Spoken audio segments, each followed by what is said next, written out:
one cannot control the circumstances that affect our surroundings. I mean, at the end of the day, the world is ever changing. We live in a world that's hard to adapt to, but we need to adapt.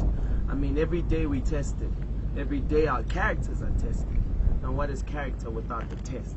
All these challenges don't necessarily determine who we are. At the end of the day, what we make out of these challenges determine who we are. Yeah, man.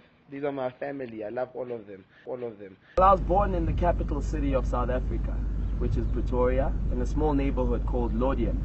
And I was born in 1990. I was raised by a single parent. I experienced a lot of tough times in my youth, or in my primary phase of life. You know, before my parents split, I had an abusive father.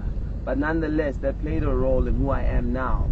My life is based on leadership. It's based on people. It's based on placing people in better positions so that they can empower themselves. The reason why I took part and I engaged in things of empowerment was it was the only way that I could get away from the stress at home, the depression, the abuse, and everything negative that was happening.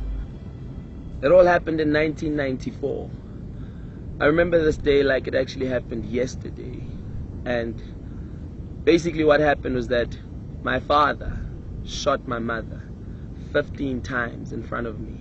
And in the process, he was trying to shoot me. After work, I went to my salon, then he came there. Those people are our friends, our family friends. So I went there. The lady there did my hair. And you know, to my amazement, my hair that day, it was like, I was like an angel. I had, you know, the style, the hairstyle. I can't even explain how was it. But everybody who saw that, I mean, it was like, maybe it was a sign that I'm dying. So he was assaulting me, pushing me, dragging me on that whatever day, and for hours. It was already dark, and for hours. And mind you, I was pregnant.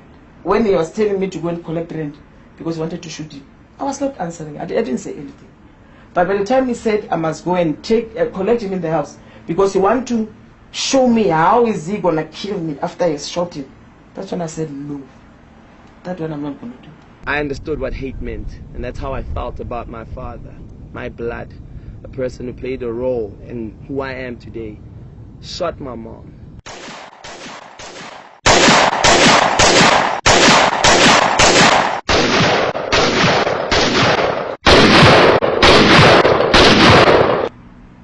There was a bullet direct, I don't know, down on my abdomen. And you see, when you're pregnant, the head is like this, no? The bullet went to the head. Instead of getting to the head, it went down. It just touched the head. Then the head of the fetus. Then it went down. It went out. But since he was touched on the head, there was a problem.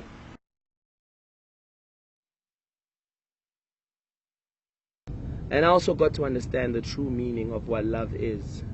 And love to me is when you're willing to take your life for someone else. And my mom showed me what love is. But as I said, it's all a test of character. What would character be without the test? And who would I be without that experience? I can almost assure you, I wouldn't have the same passion and love that I have right now if I didn't experience that. At the end of the day, my spiritual grounding is based on Christianity, and that's what it teaches you, love. And I got to experience what the true meaning of love is when I saw my mom put her life first to make sure that I survived. While I was 8, in 1998, I started doing poetry. I was given the opportunity to speak on a huge public sphere and speak to the school. I represented the school on a national level because I got Gold++. And then as time went on, I also took part in a lot of dancing, artistic areas.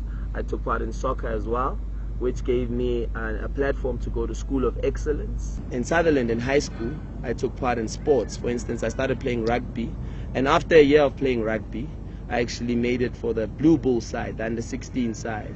That was such a huge achievement because at that time, the Blue Bulls was currently ranked the #1 club in the world. Go school, never meet a clown. Go school, go primary. Go high school was that person who are crying all the, I mean, honors and what in high school. We go School of Excellence because I was playing soccer. You know, it was like It was everywhere. And then, I was playing my role as a parent to try. I wanted my child to be a good child. I was doing all those kind of stuff. But I believe all in all, it was through the mercy of God. Yeah, I think I'm excited what Rendani is doing, and especially spiritually. I think leadership and spirituality connects very well. If we look at Jesus' life, he was the ultimate leader. There's nobody that has led like Jesus has led. And he is our example. And so I do believe if there's any leader out there and he's not holding on to Jesus, he's leading from a weak point.